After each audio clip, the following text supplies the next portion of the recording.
Students, हम लोगों ने क्लासिफिकेशन ऑफ मटेरियल की बात कर ली है और पोटेंशियल, फोर्स, चार्ज और चार्ज की प्रॉपर्टीज पिछले लेक्चर्स में हमने इन सब की बातें कर ली हैं, है ना। अब देखो, बेसिकली हमें स्टार्ट करना है इलेक्ट्रिक करंट, है ना। लेकिन इलेक्ट्रिक करंट से पहले एक दो चीजें आप ध्यान से सुन लो, क्योंकि वहां पे वो जरूरत पड़ेगी उसकी। तो पहले तो आप हेडिंग डाल लो,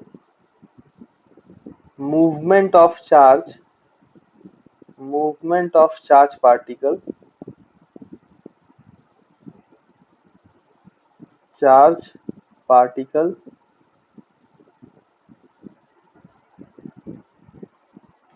between 2 points, between 2 points have some potential difference,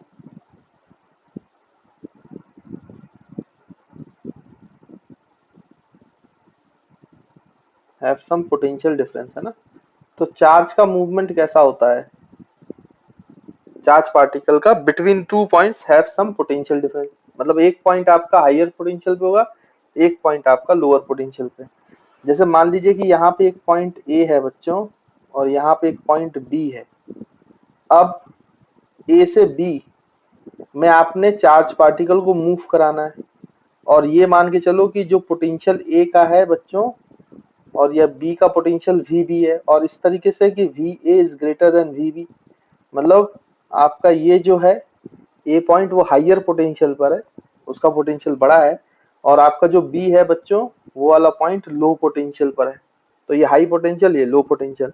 अब होगा क्या कि अगर यहाँ पे आप चार्ज प्लेस करोगे, पॉजिटिव चार्ज, तो प्लस क्यू अगर आप प्लेस करोगे, तो आप देखोगे कि ये जो प्लस क्यू है ये आपका from higher potential to lower potential move करेगा, इस तरीके से मूव करेगा। मतलब अगर आप उसको हाइयर पोटेंशियल पर रख दोगे तो वो हाइयर से लोअर की तरफ मूव करेगा, लो पोटेंशियल। तो ये बात हमें समझ में आई कि भाई जो पॉजिटिव चार्जेस होते हैं वो हाई पोटेंशियल से लो पोटेंशियल मूव करते हैं अपने आप, है ना। हाई पोटेंशियल से लो पोटेंशियल, तो हम यहाँ पे लिख सकते हैं positive charges, positive charges, positive charges moves from high potential, high potential point to low potential point, high potential point to low potential point itself, है ना। अगर उसको छोड़ दिया जाए तो वो हमेशा हाई पोटेंशियल से लो पोटेंशियल की तरफ मूव करेगा इटसेल्फ, है ना। तो ये एक इम्पॉर्टेंट पॉइंट है जो हमें समझ में आना चाहिए। फिर दूसरा एक इम्पॉर्टेंट पॉइंट क्या है उसके बारे में चर्चा करते हैं। अब जैसे मान लीजिए कि वही सिचुएशन लेते हैं, ये बच्चों ए है, ये पॉइंट बी है, यहाँ का पोटेंशियल वी बी है, यहाँ का पोटेंशियल ए है वी ए, और वी ए जो है वो बी से बड़ा है, यानी कि ये अभी भी हाई पोटेंशियल पर है और ये आपका लो पोटेंशियल पर है। तो अब आप अगर यहाँ पर माइनस क्यू चार्ज प्लेस करोगे, माइनस क्यू चार्ज, जब हमने माइनस क्यू चार्ज, तो अगर आप बी पे रखेंगे तो लो पोटेंशियल पे बी, तो ये माइनस क्यू चार्ज जो है वो लो पोटेंशियल से हाई पोटेंशियल की तरफ भागेगा, लो पोटेंशियल से हाई पोटेंशियल की तरफ भागेगा। कि बच्चों जब आप यहाँ पे माइनस क्यू नेगेटिव चार्ज छोड़ेंगे, रिलीज करेंगे, तो नेगेटिव चार्ज को हमने देखा कि वो लो पोटेंशियल से हाई पोटेंशियल की तरफ भागता है। पॉजिटिव चार्ज को देखा गया कि वो हाई पोटेंशियल से लो पोटेंशियल की तरफ भागता है, और जो नेगेटिव चार्ज है वो लो पोटेंशियल से हाई पोटेंशियल की तरफ भागता है। तो ये पॉइंट भी इंपॉर्टेंट है, इसको भी लिख लेते हैं। यानी कि आप ये बात याद रखेंगे अच्छे से कि जब भी पोटेंशियल डिफरेंस होगा बिटवीन द 2 पॉइंट्स, तो यदि पॉजिटिव चार्ज है तो वो हाई पोटेंशियल से लो पोटेंशियल की तरफ भागेगा, ये आपको याद रखना है। और जो दूसरा आपका नेगेटिव चार्ज है वो हमेशा उल्टा भागता है पॉजिटिव चार्ज के। तो पॉजिटिव चार्ज हाई से लो भागता है, तो ऑब्वियस सी बात है नेगेटिव चार्ज उसका उल्टा, लो पोटेंशियल से हाई पोटेंशियल भागेगा। तो हम यहाँ पे लिख सकते हैं negative charges, negative charges, negative charges move from low potential point, low potential point to high potential point, to high potential itself, है ना। तो ये बात आप लोग याद रखेंगे। तो ये छोटी सी बात थी जो मुझे बतानी थी, वो मैंने आपको बता दी। अब हम आगे बढ़ते हैं ना बच्चों, ठीक है। तो इसके आगे बढ़ते हैं और अब हम करंट के बारे में देखते हैं। देखिए, तो ये नोट नोट कर लो आप लोग, और उसके बाद हेडिंग डालें इलेक्ट्रिक करंट। हेडिंग डाल लो बच्चों इलेक्ट्रिक करंट। अब हम समझते हैं कि ये इलेक्ट्रिक करंट है क्या। तो बच्चों इलेक्ट्रिक करंट क्या होती है उसको हम समझते हैं। तो इलेक्ट्रिक करंट को जनरली हम यहाँ रिप्रेजेंट करेंगे आई से, तो मैंने ब्रैकेट में आई लिख दिया।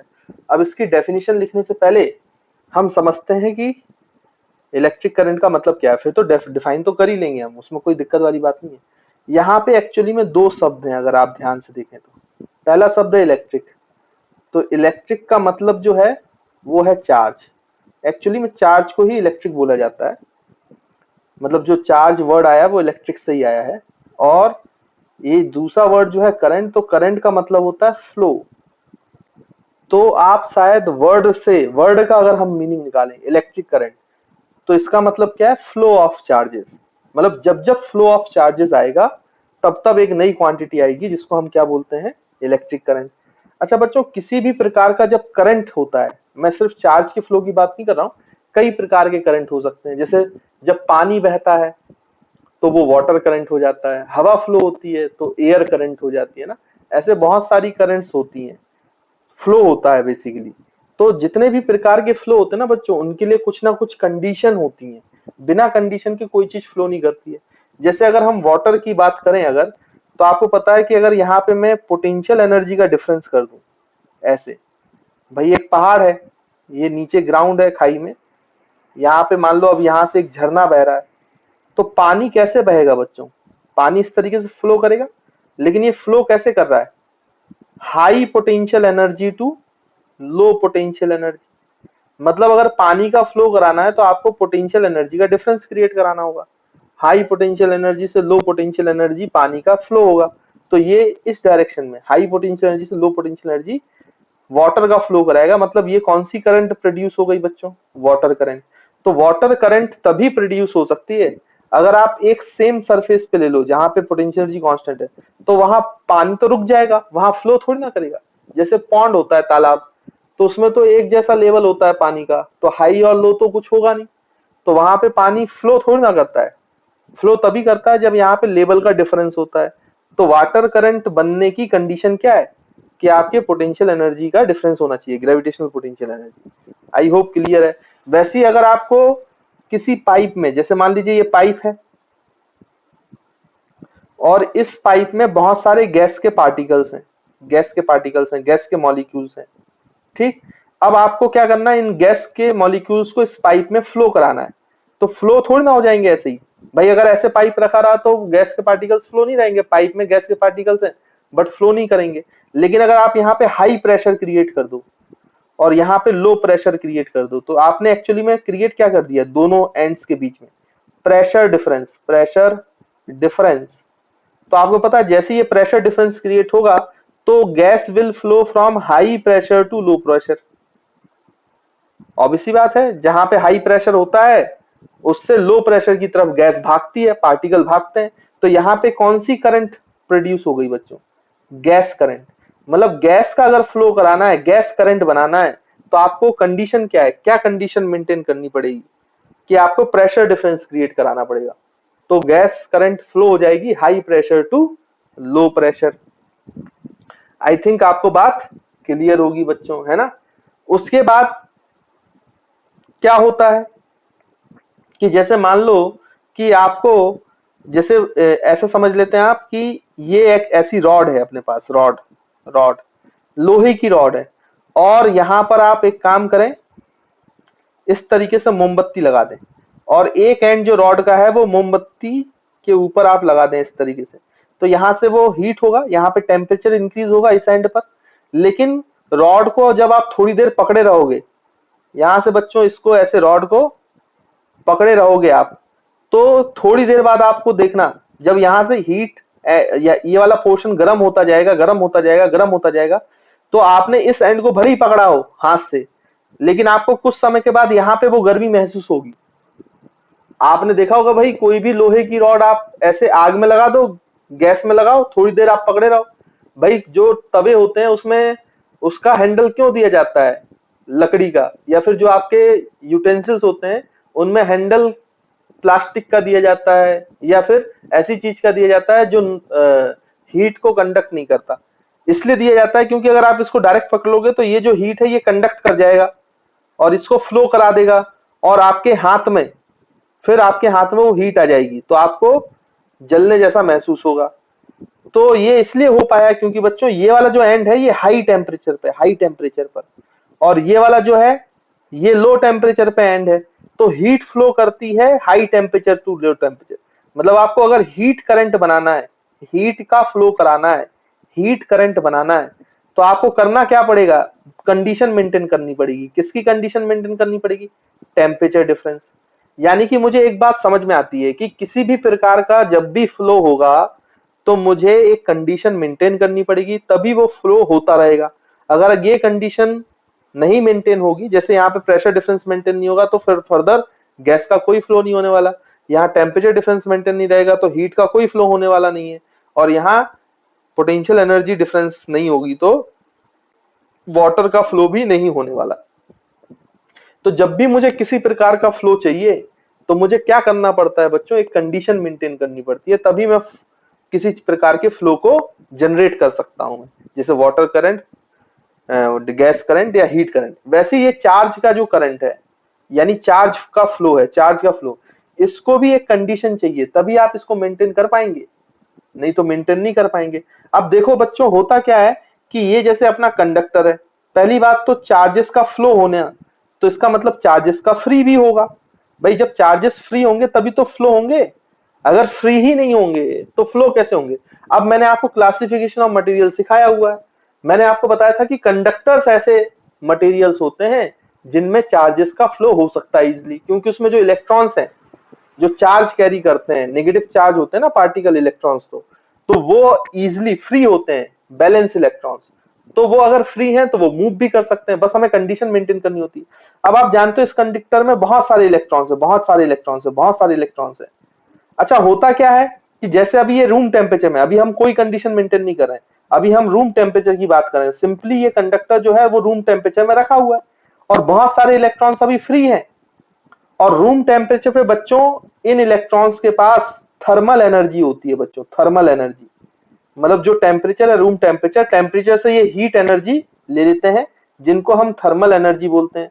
जो तो ये जो थर्मल एनर्जी होती है इनके पास, थर्मल एनर्जी की वजह से, टेम्परेचर की वजह से, थर्मल एनर्जी की वजह से इनके पास मोशन आ जाता है, मतलब ये आप मूव करते रहते हैं, क्योंकि फ्री है तो मूव करेंगे। यानी thermal energy provides kinetic energy, यानी इन इलेक्ट्रॉन के पास काइनेटिक एनर्जी आ जाती है, क्योंकि इनके पास थर्मल एनर्जी है तो काइनेटिक एनर्जी है। तो ऐसा नहीं है कि ये मूव नहीं कर रहे हैं, ये रूम टेम्परेचर पे मूव कर रहे हैं, अभी हमने कोई कंडीशन नहीं लगाई, लेकिन ये मूव कर रहे हैं, लेकिन इनका फ्लो नहीं हो रहा है। दोनों बातों में अंतर है बच्चों, इलेक्ट्रॉन्स का मूव करना अलग चीज है और फ्लो करना अलग चीज है। एक्चुअली में होता क्या है कि जब एक इलेक्ट्रॉन फ्लो करने की कोशिश करता है उसके पास काइनेटिक एनर्जी है, क्योंकि रूम टेम्परेचर पर रखा है, रूम टेम्परेचर है तो इसका मतलब उसके पास थर्मल एनर्जी है, उसके पास थर्मल एनर्जी है इसका मतलब वो मूव कर सकते हैं, उनके पास काइनेटिक एनर्जी है, तो इनके पास स्पीड होती है, स्पीड। तो जैसे ये भागने की कोशिश करते हैं तो क्योंकि कंडक्टर में एक इलेक्ट्रॉन तो है नहीं, इसमें तो बहुत सारे इलेक्ट्रॉन्स है, अरबों करोड़ों एटम्स हैं और उनके अरबों करोड़ों इलेक्ट्रॉन्स हैं। तो होता क्या है कि ये जाके फिर दूसरे एटम से टकरा जाता है तो इसकी डायरेक्शन बदल जाती है, फिर ये जाके किसी इलेक्ट्रॉन या एटम से टकरा जाता है तो डायरेक्शन बदल जाती है, फिर किसी से टकरा जाता है, फिर किसी से टकरा जाता है, फिर किसी से टकरा जाता है, फिर किसी से टकरा जाता है। तो देखो ये बहुत तेजी से स्पीड से मूव करते जाते हैं, लेकिन ये लगातार कोलिजन चलता रहता है, कोलिजन चलता रहता है, कोलिजन चलता रहता है। तो एक्चुअली में ये रैंडम मोशन कर रहे होते हैं, रैंडम मोशन, ये फ्लो नहीं कर रहे होते हैं। फ्लो का मतलब क्या है कि एक पर्टिकुलर डायरेक्शन में मूव करें, जब ये फ्लो करना स्टार्ट करेंगे तब करंट बनेगी, लेकिन अभी फ्लो नहीं कर रहे हैं, ये मूव तो कर रहे हैं, फ्लो नहीं कर रहे हैं, लेकिन ये रैंडम मोशन में है। कैसे है बच्चों, रैंडम मोशन। मतलब बहुत हाई स्पीड के साथ घूम रहा है, बट टकरा टकरा के उनकी डायरेक्शन कहीं भी चेंज हो जाती है, रैंडम मोशन बोलते हैं, या फिर इसी को जिगजैग मोशन बोलते हैं। जिगजैग, जिगजैग मोशन है ना, नामकरण है, बस आप लोग याद रखें, कभी कभी पूछ लेता है इसलिए मैं बोल रहा हूँ। और एक और नाम से जाना जाता है इस मोशन को, इसको बोलते हैं ब्राउनियन मोशन, है ना, साइंटिस्ट है उनके नाम पर है, तो ब्राउनियन मोशन।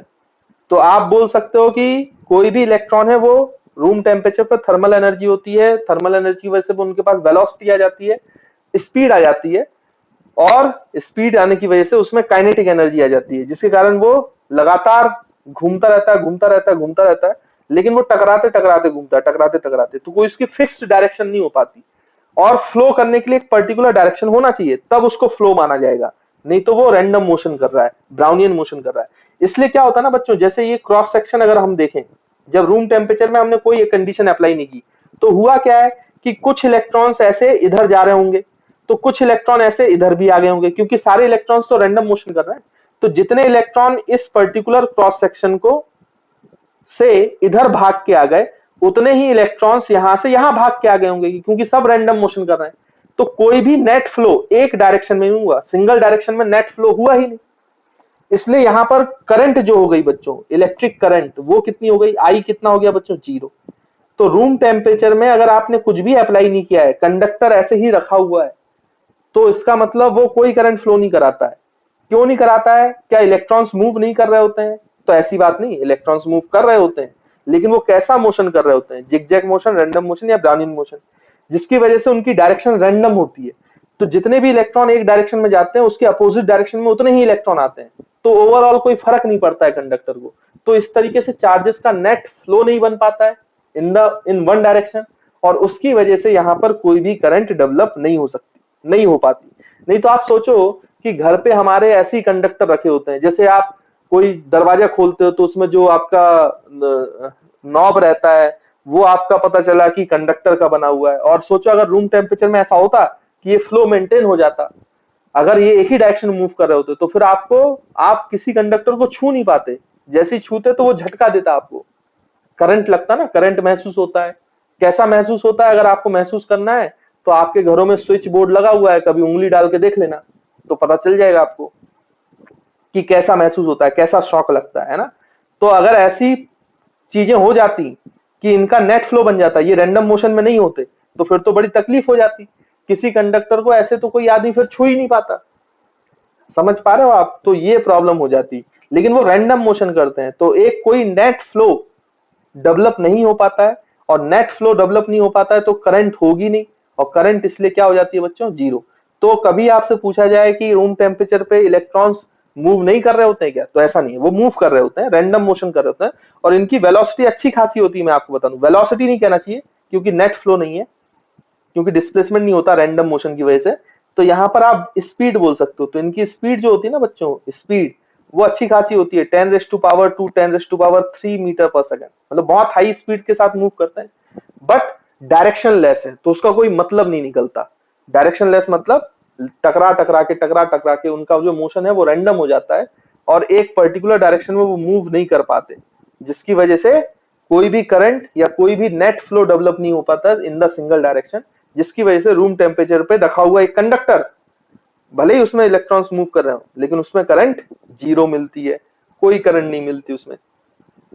तो आई होप आपको थोड़ा सा ये समझ में आया होगा। बाकी इसकी डिटेल एनालिसिस होती है, ये सब निकाला जाता है, इसके बारे में फिर इसके डेरिवेशन किए जाते हैं, लेकिन वो 12th क्लास में आपको पढ़ने को मिलेगा, है ना। तो आई होप कंडक्टर जब रूम टेम्परेचर पे होता है और कोई भी कंडीशन अप्लाई नहीं करते हैं, तो इलेक्ट्रॉन्स का बिहेवियर क्या होता है वो आपको समझ में आया होगा। अब बच्चों क्या हुआ कि हमने तो ये देख लिया कि इसमें अभी कोई भी कंडीशन अप्लाई नहीं की, तो कोई कंडीशन अप्लाई करने के बिना करंट 0 होगा। तो बात वहीं पे आ गई कि अगर हमें करंट फ्लो मेंटेन करना है किसी एक डायरेक्शन में, तो हमें यहाँ पे क्या करना पड़ेगा बच्चों, इसमें कोई कंडीशन अप्लाई करनी पड़ेगी। अब देखो, बेसिकली चार्जेस को मूव कराना है एक सिंगल डायरेक्शन में। जब हम चार्जेस को मूव कराएंगे सिंगल डायरेक्शन में, तब करंट आएगी। अब वो मूव कैसे कराएं वो हम सोचते हैं। तो देखो बच्चों, अब हम क्या करेंगे कि इसमें नेट फ्लो क्रिएट कराएंगे, मतलब एक पर्टिकुलर डायरेक्शन में चार्जेस को फ्लो कराना है। अब एक पर्टिकुलर डायरेक्शन में चार्जेस को कैसे फ्लो कराएंगे बच्चों, तो देखो, अभी मैंने आपको मूवमेंट ऑफ चार्जेस के बारे में पढ़ाया, इसलिए तो बताया था। अगर आप यहाँ पे पोटेंशियल डिफरेंस क्रिएट करते हैं तो जो पॉजिटिव चार्जेस है वो हाई पोटेंशियल से लो पोटेंशियल की तरफ भागना चालू कर देते हैं, और जो नेगेटिव चार्जेस हैं वो लो से हाई की तरफ भागना चालू करते हैं। अब इसमें इलेक्ट्रॉन है, और आपको पता है इलेक्ट्रॉन कैसे चार्ज होते हैं बच्चों, नेगेटिवली चार्ज होते हैं ना, नेगेटिव चार्ज होता है उन पार्टिकल्स का। तो आई होप आपको पता ही है। तो यहाँ पे क्या करेंगे, वो कंडीशन अप्लाई करते हैं, यानी इस कंडक्टर में मैं पोटेंशियल डिफरेंस क्रिएट करा दूं तो मेरा काम बन जाए। यानी कि आप ऐसा करें कि ये जो आपका कंडक्टर है इस तरीके से, ऐसे, इसमें बहुत सारे इलेक्ट्रॉन्स हैं, ये तो हमने अभी देखा, ये ऐसे ऐसे बहुत सारे इलेक्ट्रॉन्स हैं, अरबों करोड़ों, है ना, तो उतने सारे बना नहीं सकते हम। अब यहाँ पे हमने क्या कर दिया, इस एंड पर मतलब ऐसी कोई डिवाइस लगा दी कि इस एंड का पोटेंशियल हाई हो गया, तो हम बोलेंगे कि ये जो एंड है ये हाई पोटेंशियल पे, हाई पोटेंशियल पर है, और इस एंड पे कुछ हमने ऐसा किया कि ये लो पोटेंशियल पे आ गया, तो हम बोलेंगे ये वाला एंड लो पोटेंशियल पे। तो हुआ क्या है कि हमने इन दोनों एंड्स के बीच में बच्चों क्या डेवलप कर दिया है, potential difference, potential difference create करा दिया है, पोटेंशियल डिफरेंस। अब होगा क्या कि इसमें फ्री चार्जेस तो बच्चों इलेक्ट्रॉन है, इलेक्ट्रॉन है, इलेक्ट्रॉन है, इलेक्ट्रॉन है इस तरीके से। तो इनमें जो ये फ्री चार्जेस हैं इलेक्ट्रॉन, ये लो पोटेंशियल से हाई पोटेंशियल भागना चालू करेंगे। लेकिन ऐसा नहीं है कि अभी ये टकराएंगे नहीं, ये अभी भी टकराएंगे, इधर से टकराएंगे, फिर से इलेक्ट्रॉन से टकरा जाएगा, फिर ये ऐसे टकरा जाएगा, लेकिन ये इस तरफ खिसकता भी जाएगा, खिसकता भी जाएगा। तो ये टकराएंगे तो, लेकिन एक पर्टिकुलर क्रॉस सेक्शन, क्योंकि पोटेंशियल डिफरेंस है, तो कुछ इलेक्ट्रॉन्स नेट, नेट इलेक्ट्रॉन्स ये ऐसे इधर इस पर्टिकुलर क्रॉस सेक्शन को फ्लो करेंगे, मतलब पास कर जाएंगे किसी पर्टिकुलर टाइम में। तो अगर ये पर्टिकुलर टाइम में आप पास करना चालू कर देंगे, रैंडम मोशन जैसा चीज तो रहेगा, लेकिन क्योंकि लो पोटेंशियल से हाई पोटेंशियल की तरफ भागना भी है इनको, तो एक नेट चार्ज कहां भागेगा बच्चों, किसी भी एक पर्टिकुलर क्रॉस सेक्शन को क्रॉस कर जाएगा, है ना, किसी टाइम, कुछ टाइम लगेगा उसको क्रॉस करने में, बट वो क्रॉस कर जाएगा, तो फ्लो मेंटेन हो जाएगा, है ना। तो हम बोल सकते हैं कि electrons, electrons flows from higher potential, higher potential to lower potential, lower potential से हायर पोटेंशियल, सॉरी मैंने उल्टा लिख दिया, नेगेटिव चार्ज है ना बच्चों, तो lower potential to higher potential. Negative charge जो होते हैं वो कहां से कहां मूव करते हैं, lower potential to higher potential. तो इस तरफ लोअर से higher, left side, left side ये इलेक्ट्रॉन्स फ्लो करना चालू कर देंगे। अब यहाँ पे जब ये इलेक्ट्रॉन्स फ्लो करना चालू कर देंगे तो अब करंट जीरो नहीं होगी, क्योंकि इलेक्ट्रिक करंट का क्या मतलब था कि नेट फ्लो होना चाहिए। तो नेट चार्ज, अब ये इलेक्ट्रिक करंट को डिफाइन कैसे किया गया है, तो जितना भी नेट चार्ज फ्लो होगा एक पर्टिकुलर क्रॉस सेक्शन से पर यूनिट टाइम, पर सेकंड, हम उसी को क्या बोलते हैं बच्चों, करंट। तो rate of flow of charge per unit time is known as current, is known as electric current. तो ये इलेक्ट्रिक करंट की बच्चों डेफिनेशन है। तो आई होप आपको इलेक्ट्रिक करंट की डेफिनेशन समझ में आई होगी, और मैं आपको ये बताना चाहता था कि चार्जेस को फ्लो कराने की कंडीशन क्या है, इलेक्ट्रिक करंट को फ्लो कराने की कंडीशन क्या है, कि आपको क्या क्रिएट कराना पड़ेगा दोनों एंड पर, पोटेंशियल डिफरेंस, तभी इलेक्ट्रिक करंट फ्लो होगा, नहीं तो इलेक्ट्रिक करंट फ्लो नहीं होगा। तो आई होप आपको ये बात समझ में आ रही होगी।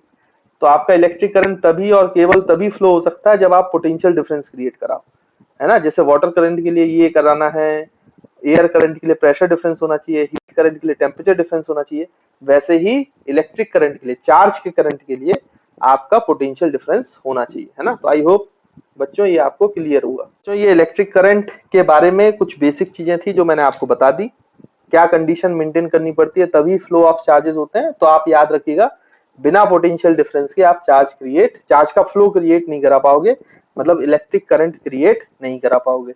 तो इलेक्ट्रिक करंट बनाने के लिए हमेशा ही हमें किसकी जरूरत पड़ती है, पोटेंशियल डिफरेंस की।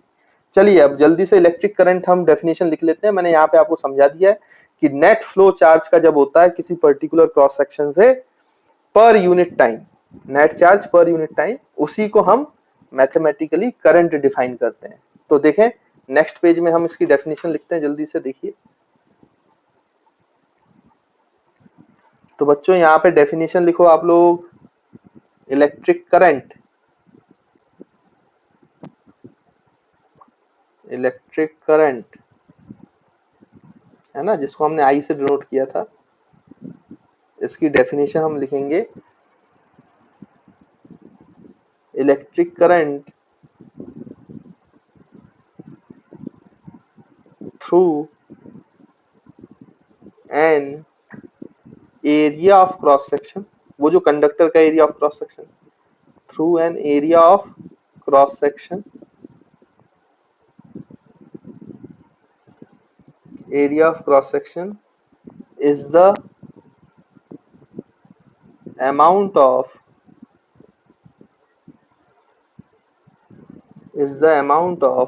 net charge, is the amount of net charge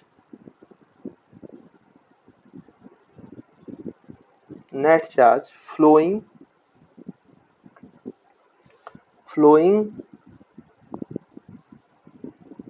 per unit time, flowing per unit time।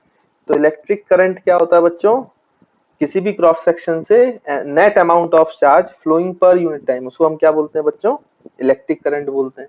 या फिर इसकी बहुत इस छोटी सी डेफिनेशन और अच्छी डेफिनेशन जो बच्चों को हमेशा याद रहती है, वो भी आप लिख सकते हो कि rate of flow of charge, rate of flow of charge, rate of flow of charge per unit time is called as electric current. तो rate of flow of charge per unit time जो है उसी को क्या कहा जाता है बच्चों, इलेक्ट्रिक करंट, है ना। तो electric current I can be defined as net charge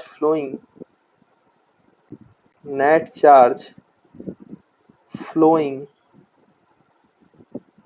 upon per unit time, तो डिवाइड बाई टाइम। तो ये आपका करंट का डेफिनेशन हो गया। यानी कि आप इसको ऐसे भी लिख सकते हो भाई, net charge flowing let suppose Q है तो क्यू बाई टी, तो ये आपका करंट का फॉर्मूला हो गया, Q by T, charge flowing per unit time. तो इसकी यूनिट क्या हो जाएगी बच्चों, देखो ये आपका एम्पेयर, सॉरी एम्पेयर बोल दिया मैंने, वो तो करंट की यूनिट है। क्यू जो है वो क्या है बच्चों, कूलम, और टाइम है सेकंड, तो इसकी करंट की यूनिट हो गई कूलम पर सेकंड। लेकिन कूलम पर सेकंड यूज नहीं की जाती ज्यादा, इसकी जो यूनिट है वो एक साइंटिस्ट के नाम पे रखी गई है, एम्पेयर। तो ऐसा ही यूनिट आप बोल सकते हो एम्पेयर है, कैपिटल ए से रिप्रेजेंट करते हैं इसको, है ना। किससे रिप्रेजेंट करते हैं, कैपिटल ए से। तो ampere is the name of scientist, है ना, तो इसके नाम पे बोला जाता है। बाकी अगर बेसिक से चलोगे तो कूलम पर सेकंड है इसकी यूनिट, ठीक है। तो बच्चों इलेक्ट्रिक करंट का फॉर्मूला हो गया Q बाई टी, है ना, तो ये याद रखेंगे। और यूनिट क्या है बच्चों, कूलम पर सेकंड और एम्पेयर। तो हम यहाँ पे लिख सकते हैं it's SI unit, electric current की जो एसआई यूनिट है, it's SI unit is Ampere's, ampere, है ना, कैपिटल ए से रिप्रेजेंट करते हैं, ठीक। तो इस बात को आप लोग याद रखिएगा। उसके बाद ध्यान से देखो, कई बार ऐसा बोला जाता है कि डिफाइन 1 एम्पेयर। तो 1 एम्पेयर की डेफिनेशन क्या होगी, सोचो बच्चों। अगर मैं आपसे बोलूं कि इफ जो चार्ज है, charge flow through particular cross section वो 1 कूलम हो जाए and time is equals to 1 second, और उसको चार्ज फ्लो करने के लिए किसी भी कंडक्टर में 1 कूलम के चार्ज को फ्लो करने के लिए कितना समय लगे, 1 सेकेंड का। तो देन आपका जो करंट है बच्चों आई, वो क्या हो जाएगा, Q by T, but Q is 1 coulomb upon 1 second. तो ये कितना आएगा बच्चों, 1 एम्पेयर। तो यही 1 एम्पेयर की डेफिनेशन है, whenever there is a flow of 1 coulomb charge in 1 second through a wire, then the current flowing through a wire is said to be 1 ampere। तो ये डेफिनेशन कई बार पूछ लेता है, तो वो डेफिनेशन हम लिख लेते हैं 1 एम्पेयर की, है ना बच्चों। तो बच्चों देखिए यहाँ पर आपका जो 1 एम्पेयर की डेफिनेशन है वो क्या हो जाएगी, अगर 1 कूलम का चार्ज 1 सेकंड में फ्लो हो किसी कंडक्टर में, किसी वायर में, तो आप समझ जाओगे कि उसमें कितने एम्पेयर की करंट है, 1 coulomb by 1 second which will become 1 ampere, है ना। तो 1 कूलम का चार्ज अगर 1 सेकंड में फ्लो करता है तो इसका मतलब वो कितना हो जाएगा, 1 एम्पेयर की करंट देगा ना। तो this is the definition of 1 ampere. तो आपको बोर्ड के एग्जाम में पूछा जाता है, ये 1-2 नंबर में डेफिनेशन है ना, इसलिए ये इंपॉर्टेंट है। तो इसको लिख लें आप, डेफिनेशन ऑफ 1 एम्पेयर। तो 1 एम्पेयर की डेफिनेशन क्या है, इसको हम यहाँ पे नोट कर लेते हैं अलग से। तो देखिए, इसको हम लिख सकते हैं यहाँ पर, current flowing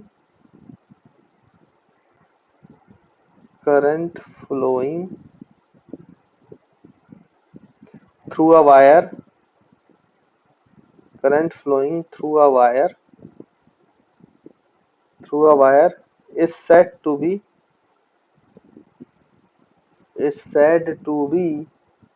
1 ampere, is said to be 1 ampere if, या when लिख लो, is said to be 1 ampere when 1 coulomb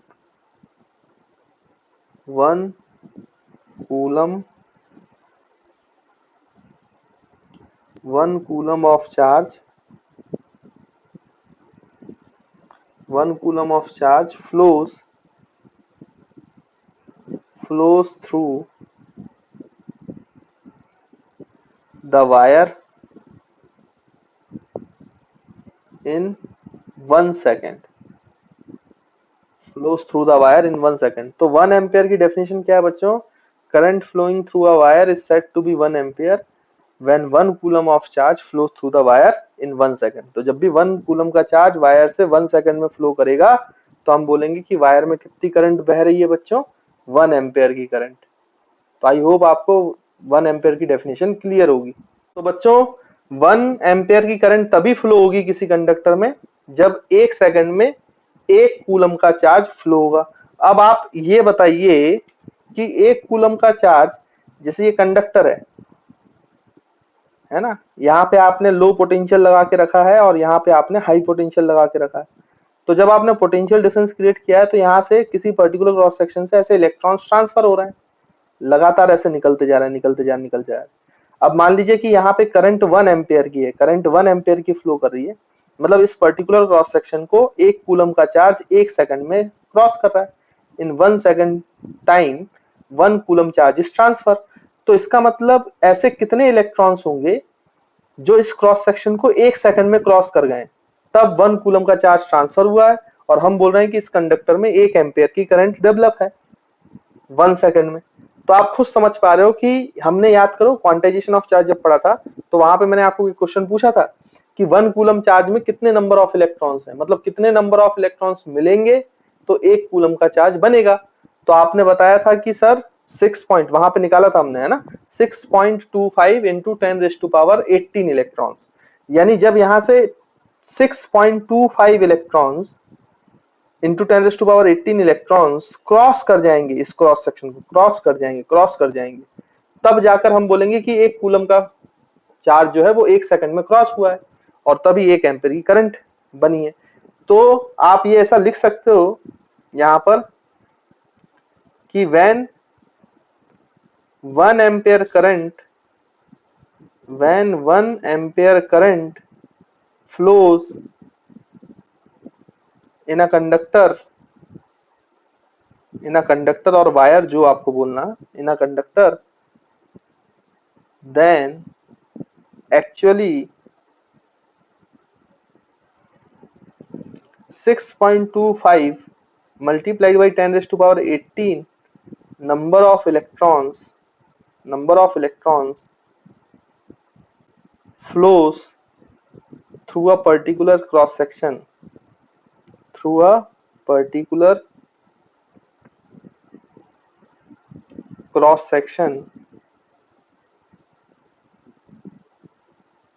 in 1 second. तो 1 एम्पियर करंट का फ्लो होने का मतलब क्या है कि 6.25 into 10⁻18 नंबर ऑफ इलेक्ट्रॉन्स जो हैं वो 1 सेकंड में किसी पर्टिकुलर क्रॉस सेक्शन को क्रॉस कर रहे हैं, ये उसका मीनिंग है ना। तो आपको मैंने सारी सिचुएशन समझा दी है और आपको मैंने इलेक्ट्रिक करंट के बारे में बता दिया है। तो I hope definition is very much clear. Definition of 1 ampere क्या होता है वो भी आपको बहुत बढ़िया से क्लियर होगा और 1 एम्पियर से समझना क्या है ये भी आपको समझ में आया होगा। कि 6.25 इंटू 10⁻18 नंबर ऑफ इलेक्ट्रॉन्स एक सेकंड में किसी पर्टिकुलर क्रॉस सेक्शन को क्रॉस कर रहे होंगे, है ना बच्चों। तो ये ध्यान में रखिएगा, बड़ी इंपॉर्टेंट डेफिनेशंस है। तो बच्चों डेफिनेशन ऑफ इलेक्ट्रिक करंट हम लोगों ने पढ़ लिया है। अब ये तो करंट का हमने मैग्नीट्यूड निकाला है, लेकिन मैंने जैसे आपको बोला कि करंट की डायरेक्शन भी है ना। तो करंट की डायरेक्शन के बारे में भी चर्चा कर लेते हैं। तो यहाँ पे ऊपर आप हेडिंग डाल लो, direction of current, direction of current. तो करंट की डायरेक्शन क्या होती है वो जल्दी से समझ लेते हैं। अब देखो होता क्या है कि जैसे ये कंडक्टर है और बच्चों इसको बेसिकली मैंने आपको बताया ना कि इसमें पोटेंशियल डिफरेंस क्रिएट करना पड़ेगा तभी करंट फ्लो होगी। पोटेंशियल डिफरेंस अगर नहीं कनेक्ट करोगे तो करंट फ्लो नहीं होगी। तो ये अपन को समझना पड़ेगा, है ना। तो इसमें जब हम करंट फ्लो कराने के लिए हमें क्या करना पड़ेगा, कंडीशन मेंटेन करनी पड़ेगी और पोटेंशियल डिफरेंस देना पड़ेगा। अब ये पोटेंशियल डिफरेंस देने का काम कौन करता है, तो पोटेंशियल डिफरेंस क्रिएट करवाने के लिए हमारे पास एक डिवाइस है जिसको हम बैटरी बोलते हैं बच्चों, बैटरी। अब जब हम उसको रिप्रेजेंट करते हैं बैटरी को, तो इस तरीके से रिप्रेजेंट करते हैं ना।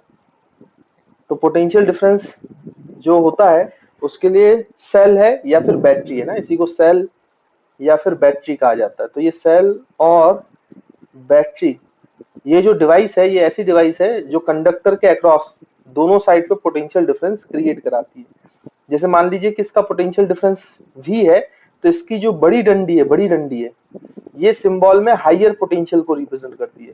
तो मैंने आपको बताया था हायर पोटेंशियल को प्लस साइन के साथ रिप्रेजेंट करते हैं। और ये जो छोटी डंडी है, छोटी डंडी, ये आपके लो पोटेंशियल को दर्शाती है, यानी कि ये नेगेटिव से रिप्रेजेंट करेंगे।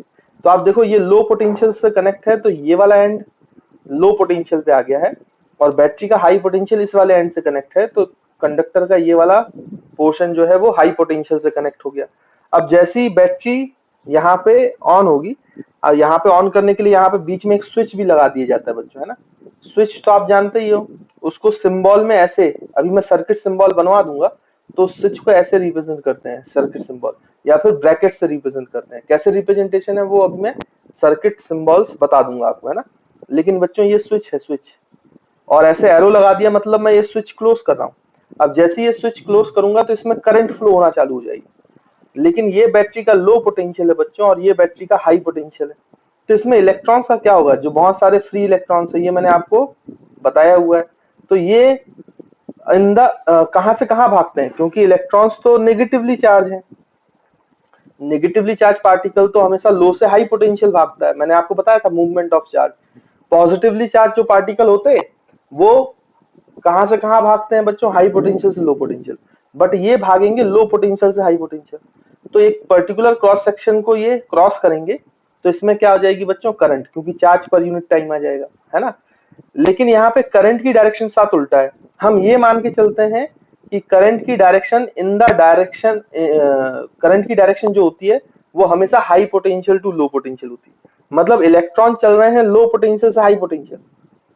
तो कई लोगों का सोचना ये रहता है कि सर जब इलेक्ट्रॉन्स लो पोटेंशियल से हाई पोटेंशियल जा रहे हैं तो हम करंट की डायरेक्शन ये क्यों नहीं लेते, ये from low potential to high potential.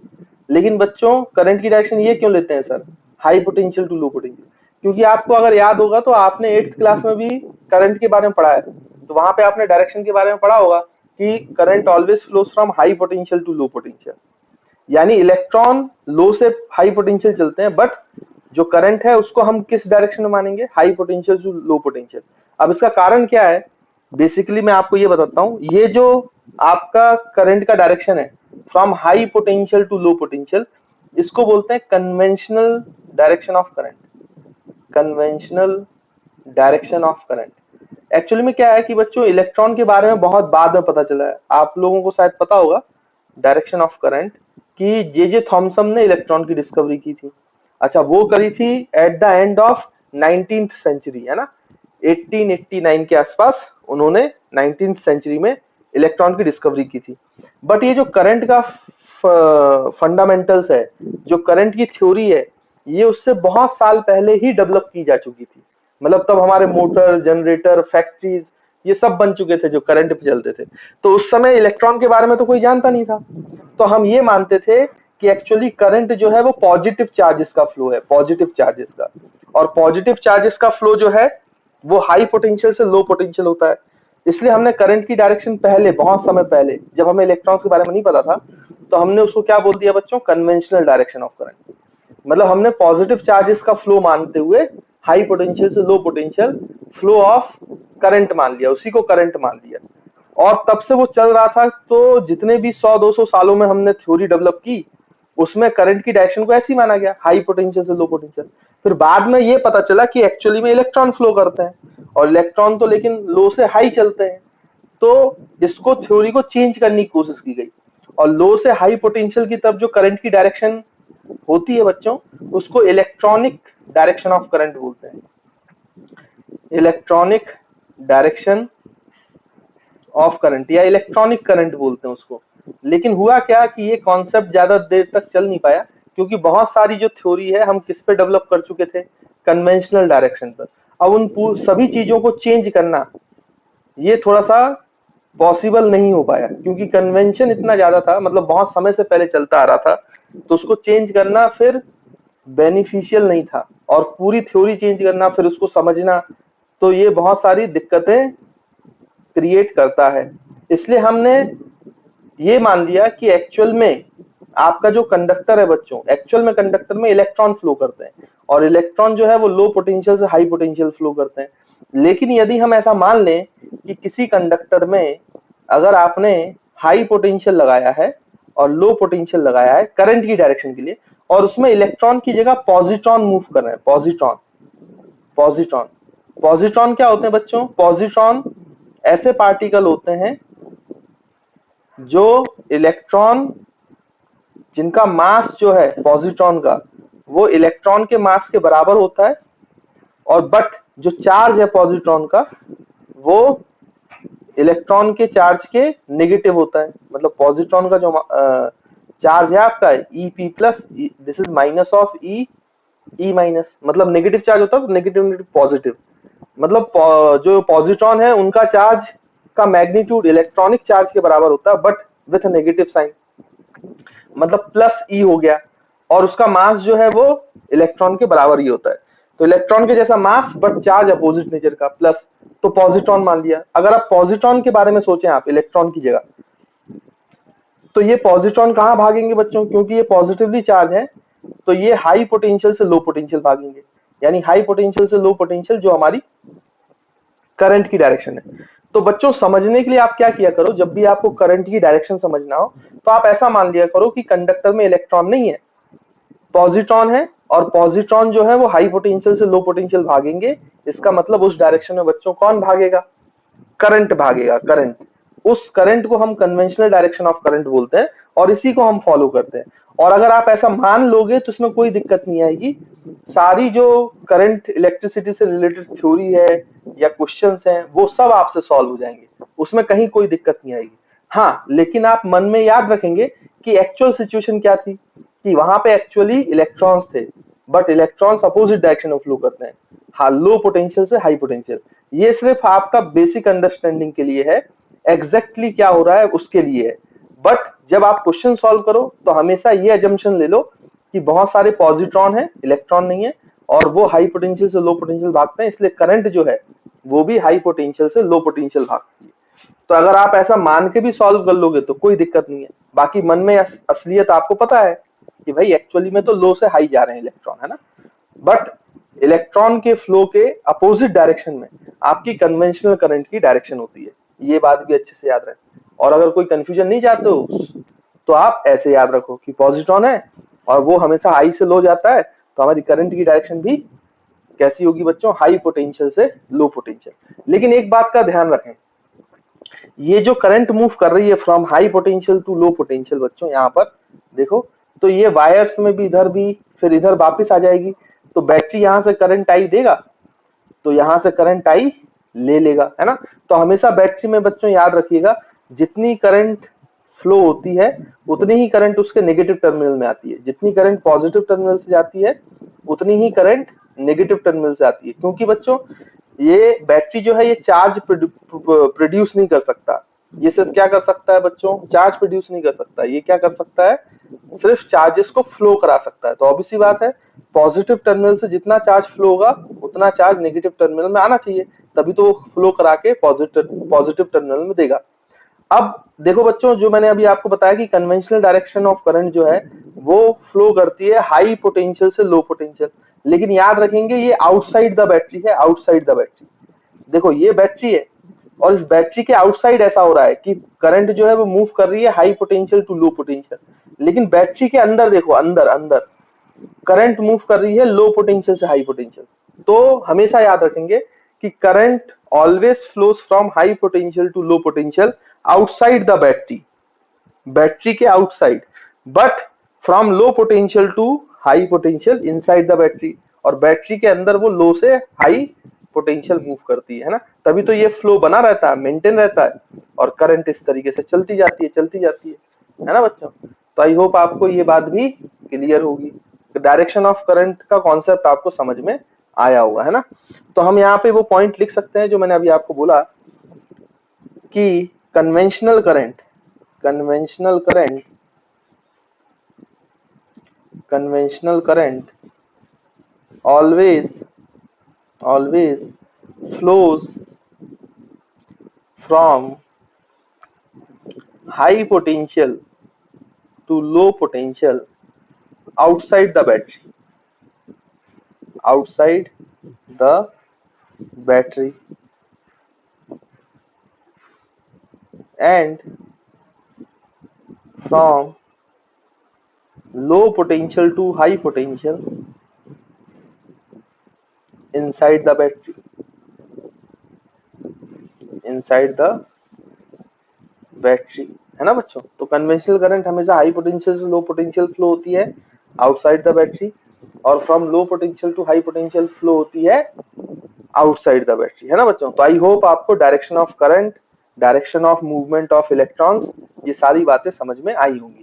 और अगर डायरेक्शन ऑफ करंट में कोई कंफ्यूजन नहीं चाहते हो तो हमेशा ये मान लो कि इलेक्ट्रॉन की जगह पॉजिट्रॉन है, और जैसे पॉजिट्रॉन मूव करेंगे किसी कंडक्टर में उसी तरीके से करंट मूव करेगी। तो ये सबसे सिंपल तरीका है इसको समझने का और वैसे अप्लाई करने का, है ना। बाकी मन में याद रखेंगे कि एक्चुअल सिचुएशन में इलेक्ट्रॉन होते हैं और वो opposite to the conventional current move करते हैं।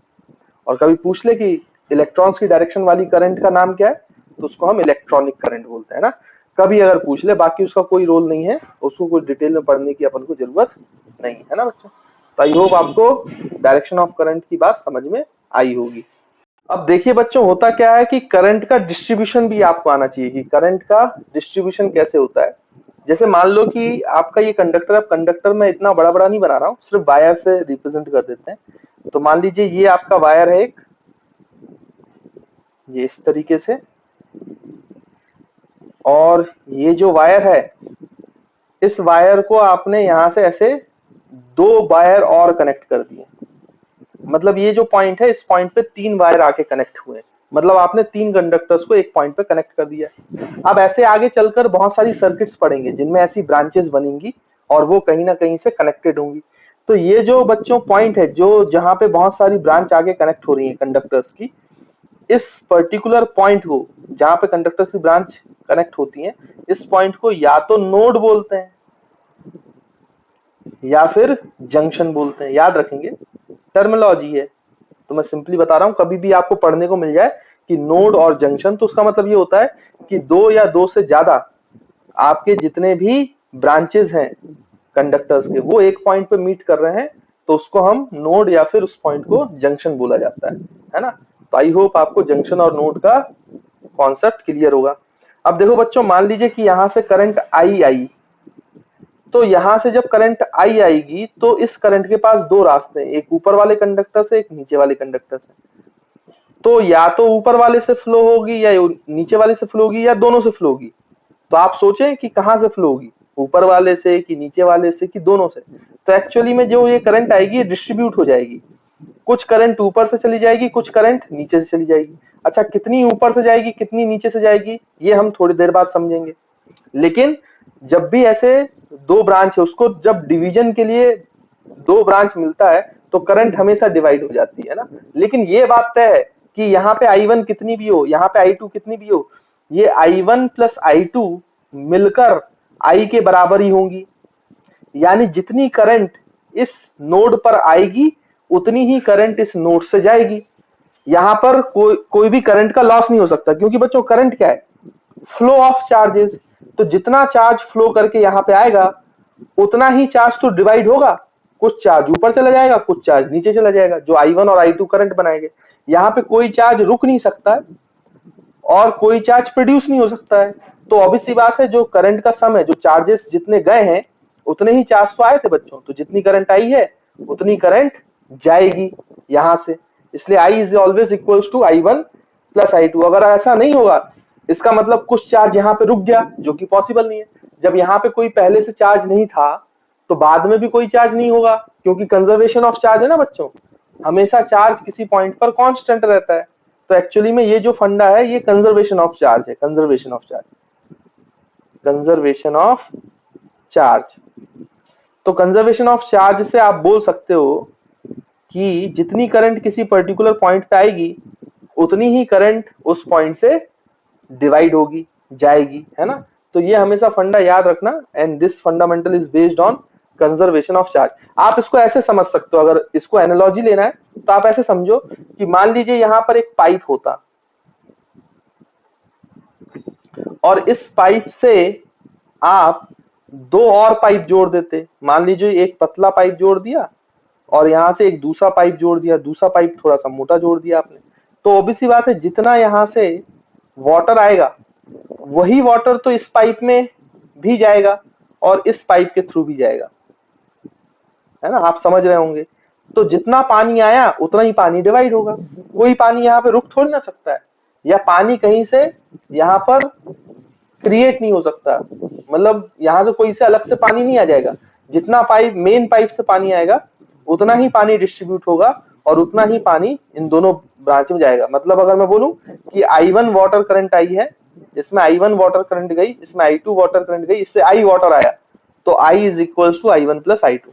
तो ये वाटर की ही तरह किसकी एनालॉजी है, करंट की। मतलब जितना फ्लो रहेगा उतना ही डिस्ट्रीब्यूट होगा, उससे ज्यादा नहीं हो सकता, उससे कम नहीं हो सकता, क्योंकि ना तो चार्ज क्रिएट होंगे ना डिस्ट्रॉय होंगे, which is based on conservation of charge. तो बच्चों हमेशा याद रखना, किसी भी जंक्शन में, किसी भी नोड पर जितनी करंट आएगी उतनी ही करंट डिस्ट्रीब्यूट होगी, वही आगे जाके फ्लो होगी। और ये मैंने वाटर के एनालॉजी से आपको समझा दिया।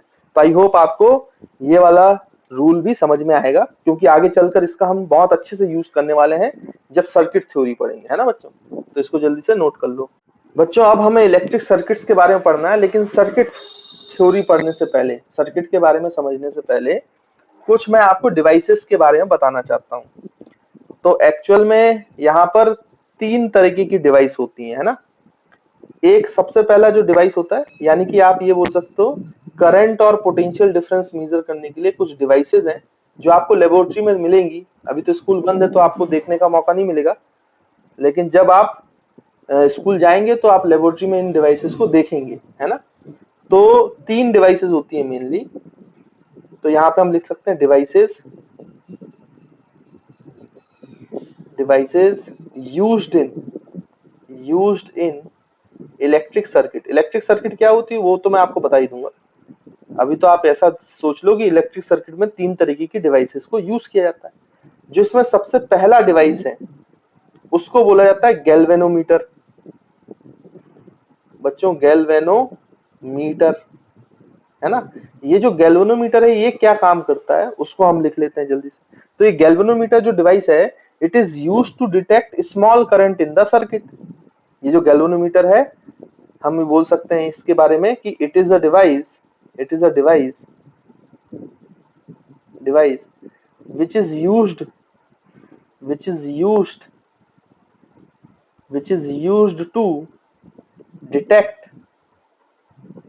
is used to detect magnitude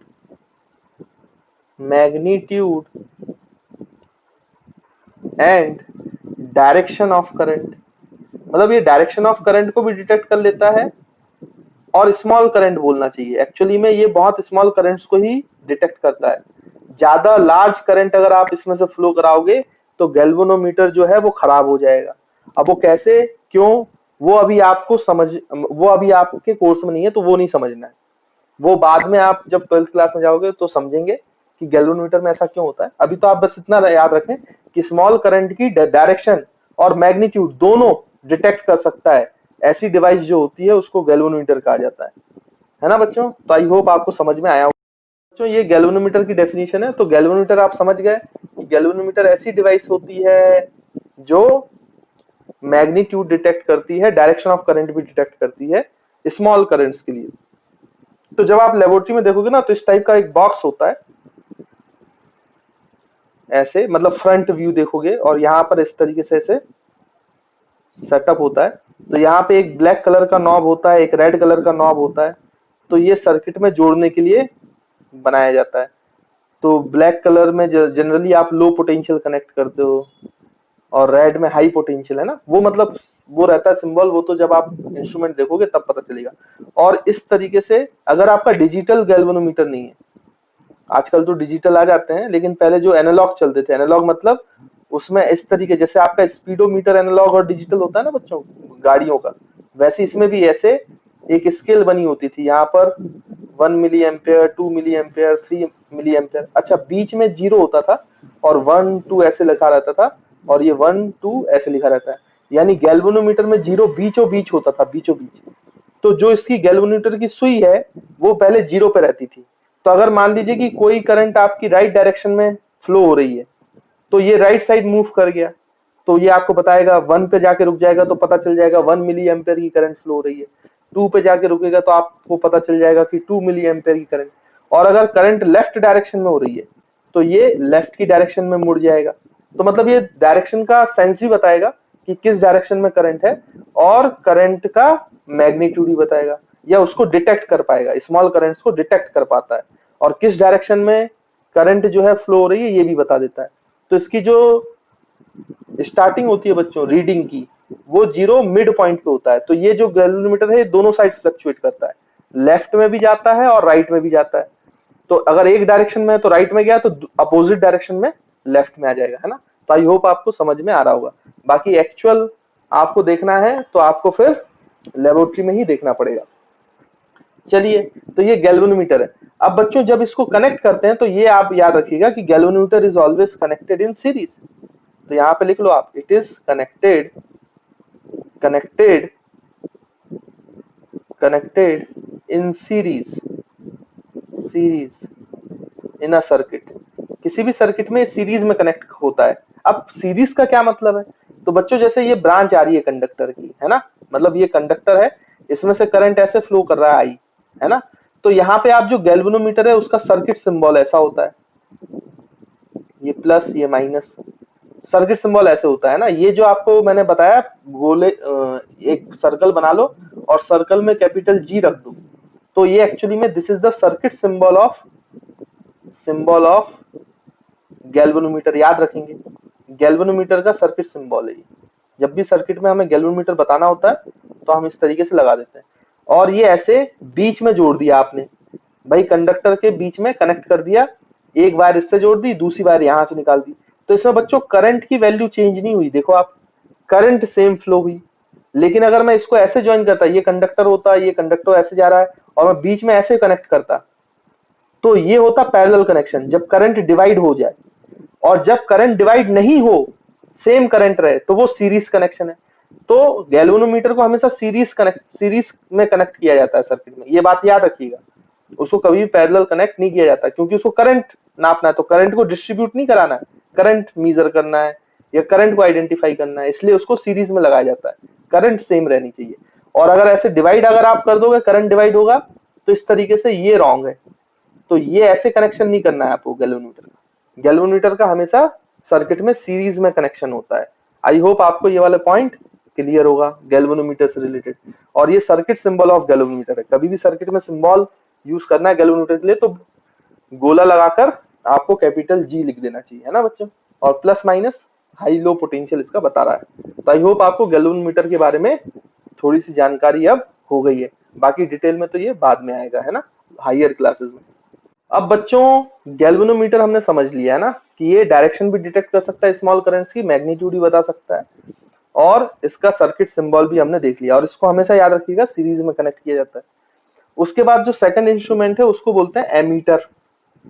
अच्छा, अब गैल्वेनोमीटर से जैसे मैंने आपको बताया कि बहुत स्मॉल करंट्स को ही मेजर किया जा सकता है। अब वो स्मॉल करंट्स को क्यों मेजर किया जा सकता है, ये जैसे कि मैंने आपको बताया, ये आपको समझ में आएगा हायर क्लासेस में, है ना। लेकिन अगर लार्ज करंट को मेजर करना हो तो फिर हम क्या करेंगे, गैल्वेनोमीटर अगर लगाओगे, गैल्वेनोमीटर तो खराब हो जाएगा। तो उसके लिए हमने एक नई डिवाइस बनाई है जिसको हम बोलते हैं एमीटर। एमीटर, है ना।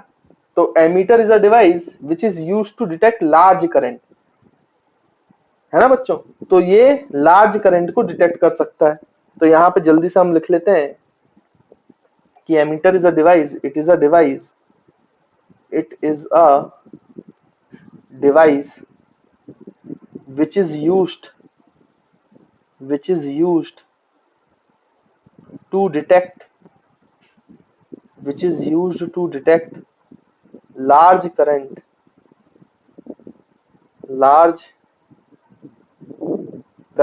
यहाँ पे used to detect and measure, भूल गया, measure भी करता है ये। तो it is used to detect and measure large currents in circuit। तो किसी भी सर्किट में लार्ज जब करंट मूव फ्लो होती है एम्पेयर्स में, है ना, तो उसमें उसको मेजर करने का काम और डिटेक्ट करने का काम कौन करता है बच्चों, एमीटर करता है ना। तो ये बात आप अच्छे से याद रखिएगा। अच्छा, एमीटर कैसा दिखता है, तो ये बच्चों सेम जैसे गैल्वेनोमीटर दिखता है ना, सेम वैसा ही दिखता है, सेम टू सेम। क्योंकि एक्चुअली में होता क्या है कि जो एमीटर बनाया जाता है वो एमीटर बनाते ही है गैल्वेनोमीटर का यूज करके। गैल्वेनोमीटर का थोड़ा सा मॉडिफिकेशन किया जाता है। वो मॉडिफिकेशन क्या है, वंस अगेन वो हमारे अभी कोर्स में नहीं है, वो आपको हायर क्लासेस में सीखने को मिलेगा कि क्या मॉडिफिकेशन करेंगे गैल्वेनोमीटर में कि वो क्या बन जाएगा बच्चों, एमीटर।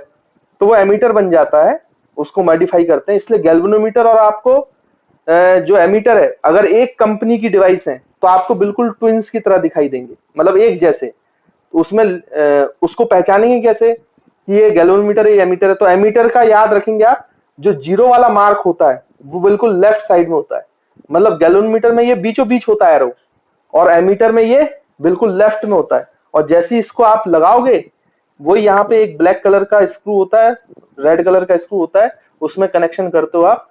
तो ये इसको जब आप लगाओगे तो ये ऐसे मूव करेगा। तो किसी भी रीडिंग यहाँ 1 एम्पियर, 2 एम्पियर, 3 एम्पियर, तो 3 एम्पियर पे रुकेगा तो आपको पता चल जाएगा कि सर्किट में करंट 3 एम्पियर है ना।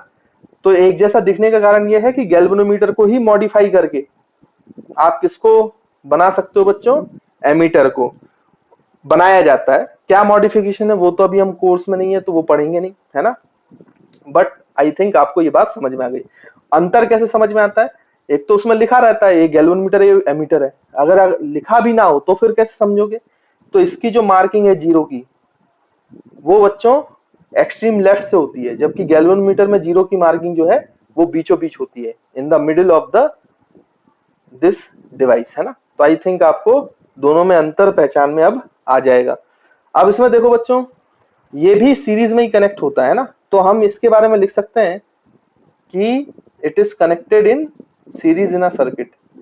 इट इज कनेक्टेड, क्योंकि करंट नाप रहे हैं ना, करंट नहीं बदलना चाहिए, तो हम पैरेलल कनेक्शन नहीं करेंगे, मतलब करंट को डिस्ट्रीब्यूट नहीं करेंगे, तो हम सिर्फ सीरीज कनेक्शन करेंगे। कनेक्टेड इन सीरीज, सीरीज ताकि करंट सेम रहे और उसको वो नाप पाए। अगर डिस्ट्रीब्यूट कर देगा तो फिर डिस्ट्रीब्यूटेड करंट नापेगा, जो कि हमारा पर्पस नहीं था। तो यहाँ पे होगा क्या कि कोई भी कंडक्टर है उसमें करंट आई आ रही है, लार्ज करंट है, तो आप एमीटर को ऐसे उसमें लगा दो, डायरेक्टली ज्वाइन कर दो बीच में, ताकि करंट जो है वो चेंज ना हो। तो हम बोलेंगे ये सीरीज कनेक्शन है। और ये जो एमीटर है बच्चों, ये एमीटर का सर्किट सिंबल है। तो this is the circuit symbol, symbol of ammeter. यानी कि एमीटर को सर्किट में कैसे रिप्रेजेंट किया जाता है, तो आप गोला वही सर्कल लगाओ, पहले जहां जी लिख रहे थे गैल्वेनोमीटर के लिए, अब यहाँ कैपिटल ए लिख दो और प्लस माइनस लगा दिया, है ना। तो इसका मतलब ये आपका क्या हो गया बच्चों, एमीटर हो गया, है ना। तो एमीटर का ये सर्किट सिंबल हो गया। तो आई होप आपको एमीटर का सर्किट सिंबल भी समझ में आ गया होगा। और ये हमेशा सीरीज में कनेक्ट होता है, और ये वो डिवाइस है जो लार्ज करंट को डिटेक्ट या मीजर करता है ना। और आप इसमें वो वाला पॉइंट भी लिख सकते हो जो मैंने बताया, it is a modification of galvanometer. It is a modification, है ना, मॉडिफिकेशन है। थोड़ा सा आप मॉडिफाई करोगे गैल्वेनोमीटर को तो एमीटर बन जाएगा। It is a modification of बच्चों गैल्वेनोमीटर, है ना। तो ऐसे आप लिख सकते हो गैल्वेनोमीटर। तो आई होप बच्चों आपको ये वाला पॉइंट भी क्लियर है, तो इसको नोट करो फिर आगे बढ़ते हैं। तो बच्चों थर्ड डिवाइस, है ना, जो थर्ड डिवाइस है उसको बोला जाता है वोल्ट मीटर। वोल्ट मीटर, अब वोल्ट मीटर ऐसी डिवाइस है जो दो पॉइंट्स के बीच का पोटेंशियल डिफरेंस नापेगी। पोटेंशियल डिफरेंस, है ना। तो पोटेंशियल डिफरेंस कैसे नापते हैं वोल्ट मीटर को आप लिख सकते हो, वो मैं अभी बताता हूं आपको। तो it is a device, it is a device which is used to which is used to measure measure potential difference, used to measure potential difference, potential difference between the 2 points, between the 2 points in a circuit, between the 2 points in a circuit, है ना बच्चों। CKT मैं small में लिख रहा हूं, तो आप पूरा लिख लेना सर्किट, CIRCUIT, है ना, सर्किट। तो ये आपके किसी भी सर्किट में दो पॉइंट्स के बीच का पोटेंशियल डिफरेंस को नापता है। अच्छा, अब ये दिखाई कैसे देता है, जब लैब में जाओगे तो ये जो डिवाइस है आपका, ये भी बिल्कुल एग्जैक्टली जैसे एमीटर और गैल्वेनोमीटर दिखते हैं ना बच्चों, वैसा ही दिखाई देगा। यहाँ पे भी स्क्रू रेड कलर का, ब्लैक कलर का स्क्रू रहेगा, और वैसा ही दिखाई देगा जैसा एमीटर और गैल्वेनोमीटर है। और यहाँ पे वोल्ट आपको V लिखा हुआ दिखेगा, मतलब ये वोल्ट मीटर है, ये समझना है। इसमें A लिखा हुआ दिखाई देगा तो वो एमीटर है, और इसमें G लिखा हुआ दिखाई देगा तो वो गैल्वेनोमीटर है। और अगर आपको कुछ बताया नहीं जाए ना, और ये सिंबल नहीं दिया जाए, तो आप तीनों को देखकर पहचान ही नहीं पाओगे कौन सा वोल्ट मीटर है, कौन सा एमीटर है, कौन सा गैल्वेनोमीटर है। ये तीनों आइडेंटिकल होते हैं एक प्रकार से। जैसे ही आप सर्किट में लगाओगे तो किसी भी पॉइंट पे पोटेंशियल डिफरेंस ये 1 वोल्ट, 2 वोल्ट, 3 वोल्ट, जहां पे आपकी एक जो सुई है वो रुकेगी, वो आपका रीडिंग हो जाएगा, है ना। तो उसको वोल्ट मीटर बोलते हैं, पोटेंशियल डिफरेंस मेजर करने के लिए। अब ये बिल्कुल इनकी तरह क्यों दिखाई देता है, गैल्वेनोमीटर या एमीटर की तरह?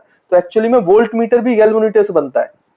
ये जो गैल्वेनोमीटर है ये बड़ा इंपॉर्टेंट डिवाइस है। गैल्वेनोमीटर तो खुद तो काम करता ही है, और गैल्वेनोमीटर को कुछ मॉडिफाई करोगे तो वो एमीटर बन जाएगा, और गैल्वेनोमीटर को थोड़ा सा अलग से मॉडिफाई करोगे, थोड़ा डिफरेंट टाइप का मॉडिफिकेशन करोगे, तो वही आपका वोल्ट मीटर बन जाएगा। मतलब एमीटर और वोल्ट मीटर दोनों ही गैल्वेनोमीटर का यूज करके ही बनाए जाते हैं। अब वो कैसे बनाए जाते हैं वो हायर क्लासेस की बात है, ठीक है ना। तो आई होप आपको ये बात क्लियर है। तो it is also a modification of galvanometer. अब देखो बच्चों, जैसे मान लीजिए कि यहाँ पे बैटरी है, और बैटरी का जो पोटेंशियल डिफरेंस है, इसमें दो डंडे ना, हाइयर पोटेंशियल, लोअर पोटेंशियल, इसको नापना है। तो मतलब इस पॉइंट और इस पॉइंट के बीच का पोटेंशियल डिफरेंस नापना है जो बैटरी क्रिएट कर रही है। तो इसके अक्रॉस जब वोल्ट मीटर लगाओगे आप, तो वोल्ट मीटर याद रखेंगे बच्चों, वोल्ट मीटर हमेशा पैरेलल में लगाया जाता है, क्योंकि हमें दो पॉइंट्स के बीच में नापना है। करंट तो नापनी नहीं है अब हमें दो पॉइंट्स के बीच का क्या नापना है बच्चों, पोटेंशियल डिफरेंस।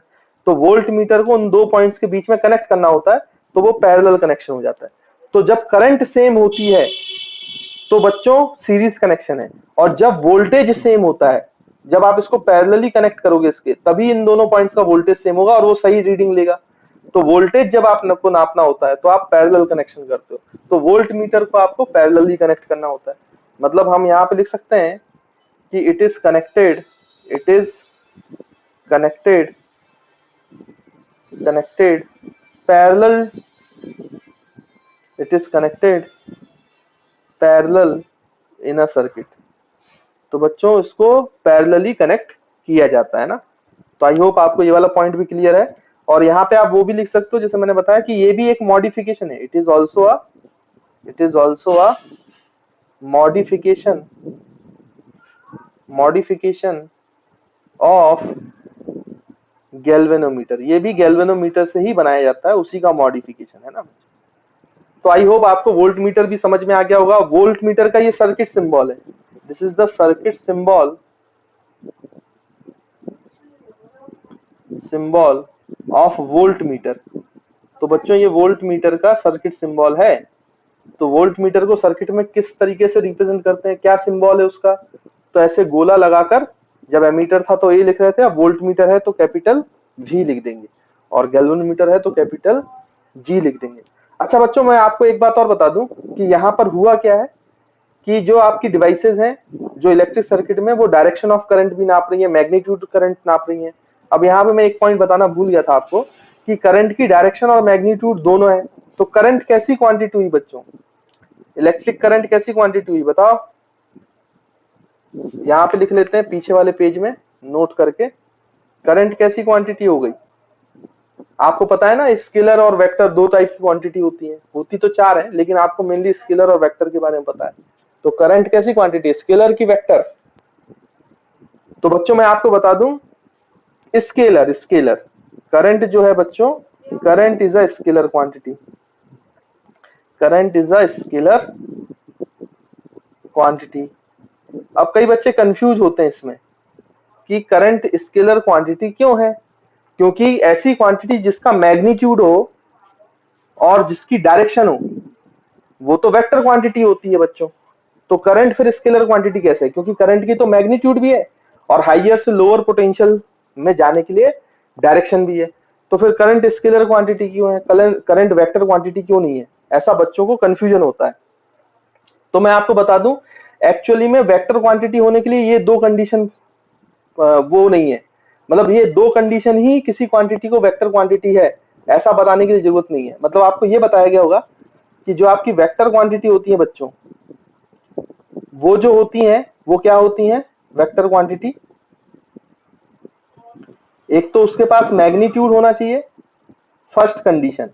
दूसरी कंडीशन, उस क्वांटिटी के पास डायरेक्शन होना चाहिए। और एक और कंडीशन है जो उसको फॉलो करना चाहिए, तभी वो वेक्टर क्वांटिटी है। सिर्फ दो कंडीशन से वेक्टर क्वांटिटी नहीं होती। मैं आपको बता दूं, कोई भी क्वांटिटी के पास मैग्नीट्यूड और डायरेक्शन है तो इसका मतलब ये नहीं है कि वो वेक्टर क्वांटिटी हो गई, उसको एक और चीज फॉलो करनी पड़ेगी, एक और नियम उसको फॉलो करना पड़ेगा। मतलब इट मस्ट फॉलो